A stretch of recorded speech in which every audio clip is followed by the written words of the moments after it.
All right. Hello, my brilliant students. Welcome back.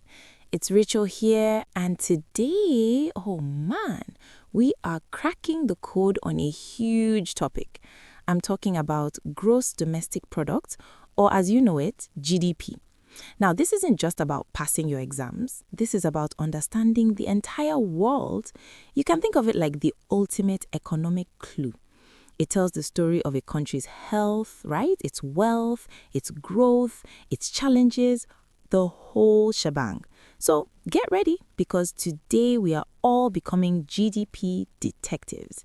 So the big question is, how do we actually do that? How do we measure the economic health of a whole country like Nigeria?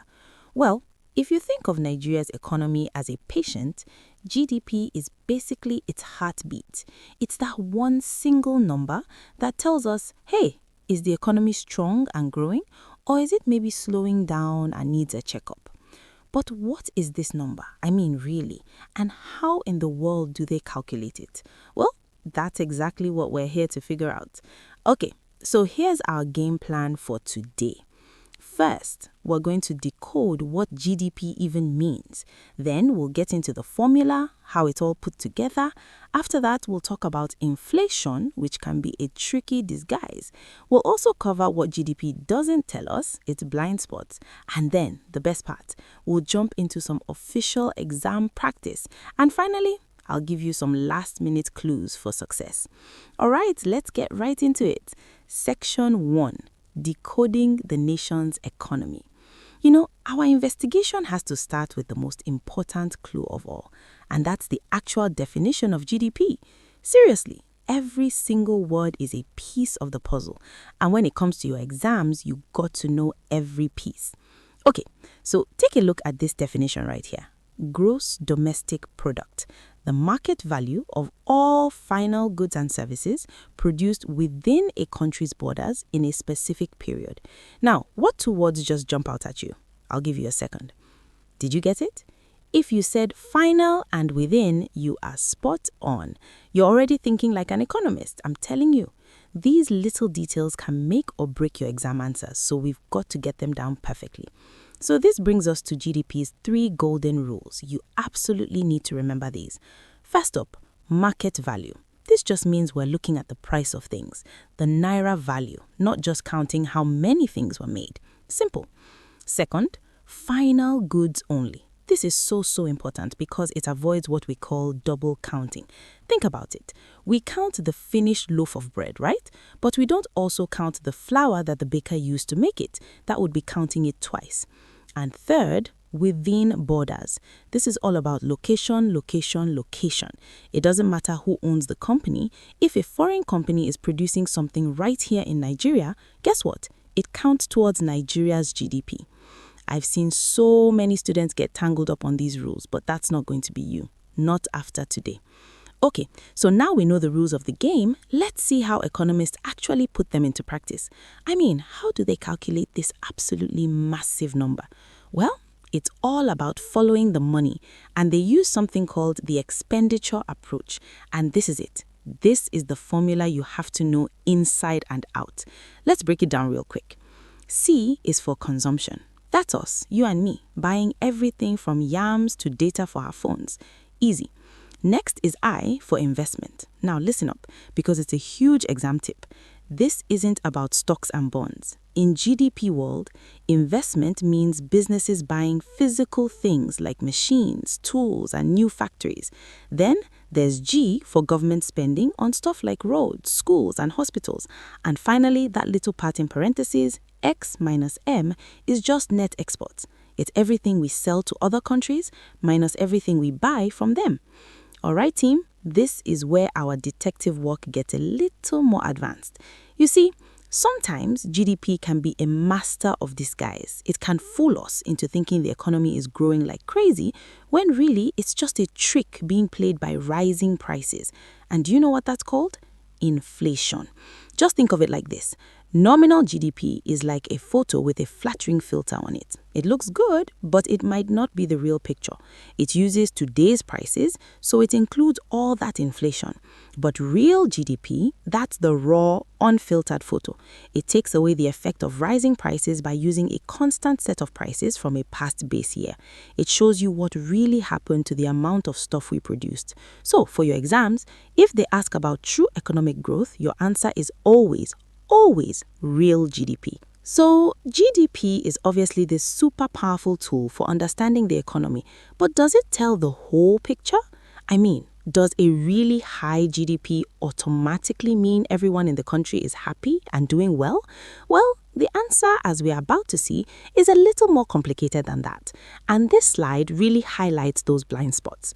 Just think about all the incredibly valuable work that happens every day that isn't bought or sold, like taking care of your family or growing your own food.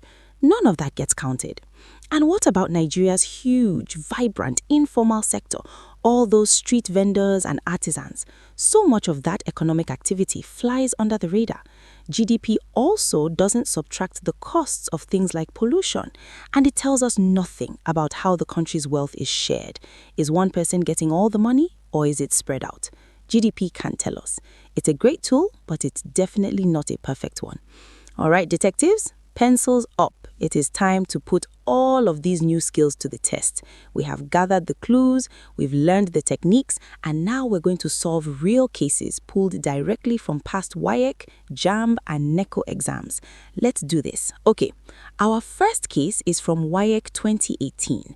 The question is about opportunity costs. And you might be thinking, Rachel, what does that have to do with GDP? Well, it has everything to do with it. A country's GDP is just the sum of all its choices. When the government chooses to spend its money building a new road, that's money it can't spend on building new schools. The schools it had to give up, that's the opportunity cost. So the answer is C, the value of the next best alternative forgone. Here's a great essay-style question from 2021. For your exams, you need to remember this simple chain of events. Scarcity forces choice, and every choice creates an opportunity cost. That is the exact logical flow that the examiner is looking for. A country only has so many resources. That's scarcity.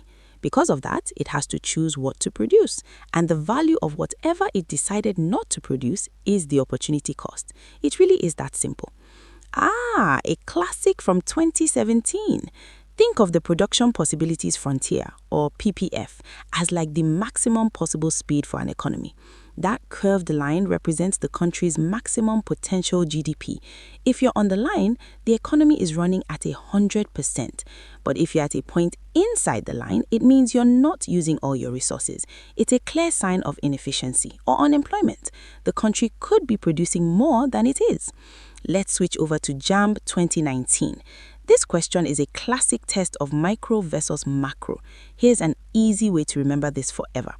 Microeconomics is like studying a single tree, while macroeconomics is studying the entire forest. Things like GDP, national inflation, and unemployment. Those are the big picture forest level issues that macroeconomists look at. So the answer here is clearly C. This 2016 question is all about who's in charge of the economy. In a market economy, it's pretty much us, consumers and businesses, making the decisions that shape GDP. But in a command economy, no way. The government is in the driver's seat. They call all the shots about what goods and services get made. So the answer has to be C, the central government. I love this question from 2022 because it's a great reminder that economics is really about people, and people can be, a little unpredictable. Our economic models, like the GDP formula that we learned, they kind of have to assume that we all act like perfectly rational robots who have all the information we could ever need. But in the real world, we don't always do that, do we? And that big assumption is a limitation. That makes B the right answer. Now for a NECO question from 2020. Here's a simple trick to remember this one forever. Positive economics is about what is. It's a statement of fact that you can actually check or test. Normative economics is about what should be. It's an opinion, a value judgment, or a recommendation. Keep those two straight and you'll nail any question like this. Okay, let's walk through this NECO math problem together. First, how much money did the student actually spend? Well, 2 textbooks at 1,000 naira each, that's 2,000 naira. Now, here's the key. The question asks for the opportunity cost in terms of movie tickets. So we have to figure out how many movie tickets that 2,000 naira could have bought. We just take 2,000 and divide it by the price of a ticket, which is 500 naira. And what do we get? 4. The opportunity cost isn't the money, it's the 4 movie tickets the student gave up. See? Simple. And our last practice case from NECO 2023. The key difference here is really about control. In a market economy, it's the invisible hand of supply and demand running the show. In a command economy, it's the very visible hand of the government. But here's the thing they have in common. At the end of the day, both systems are trying to answer the exact same fundamental problem. How do we use our limited resources to produce stuff, to generate GDP, and provide for our people? Fantastic work, everyone. Seriously, we've cracked all the cases and now it is time to wrap it all up. This is your final checklist for success. These are the absolute key clues that you need to lock in before your exam. If there is one single image that you take away from our session today, please let it be this one. The circular flow diagram is basically a picture of how our whole economy works. Look at it. You can see the money flowing from us, the households, to businesses when we buy things. That's the C for consumption in our formula. And then you can see it flowing right back to us as income for our work. It's a really beautiful, simple model that perfectly captures the whole idea of GDP. You all have done such an amazing job today. And remember, understanding GDP isn't just about getting a good grade on your exams. It's about understanding the world you live in. So keep practicing, stay curious, and I promise you, you will achieve great things. Don't forget to like, share, and subscribe for more lessons just like this one. And be sure to visit www.examkp.com for even more practice questions. I'm Rachel, and I'll see you in the next one.